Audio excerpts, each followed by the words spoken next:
والسلام عليكم العشران. ودائما في إطار تقديم النصيحة، هل الديشي ديال الحيوانات في خاصو يمشي؟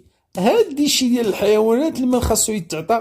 إياسي كيشدوه ويطحنوه ويقادوه ويصوبوه، يعني العظام والكركاس ديال الدجاج والجلدة والشحمة وكاع داكشي اللي كيشيط ليهم، يعني كيشدوه يطحنوه وكيعطيوه للناس اللي كيكون عندهم احواض ديال السمك.